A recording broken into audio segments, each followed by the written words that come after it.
วดใจอย่างแห้งมานอนตะแคงห้องไห้และก็นอนง่ายเอามือขึ้นกายหน้าผากลิ้งไปกลิ้งมาน้ำตามันไหล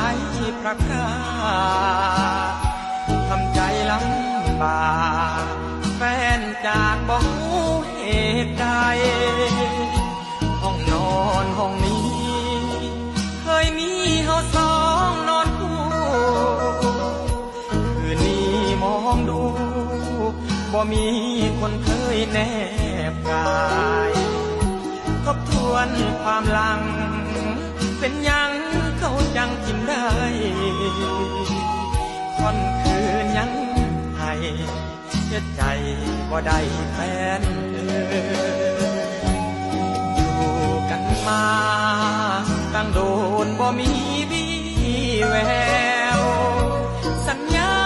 กันแล้วถึงทุกอย่างบ่จากกันเลยแค่เพียงหนึ่งครั้งเฮ็ดเจ้าให้ช้ำใจบอกเคยคือเบื่ออยากไปเฉยๆจึงบอกเอ่ยคำลาจากผิดหวังอย่างแห้งมันนอนตะแคงบ่ได้เลยต้องนอนง่ายเอามือขึ้นกายหน้า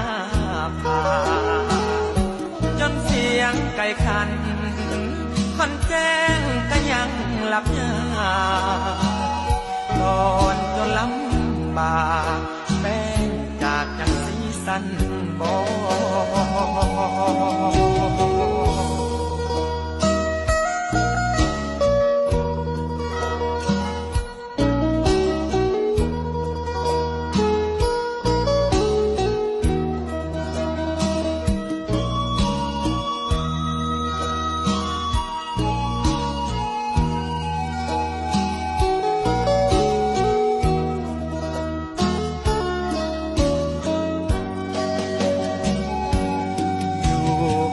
มาตั้งโดนบ่มีวี่แววสัญญา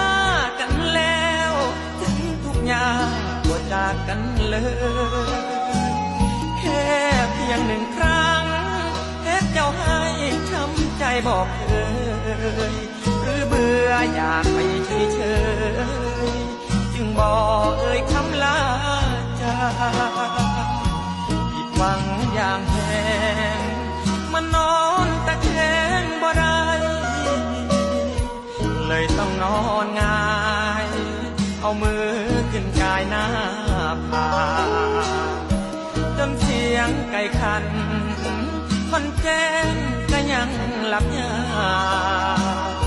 ก่อนจนลำบากแป้งจากจังสีสันบ่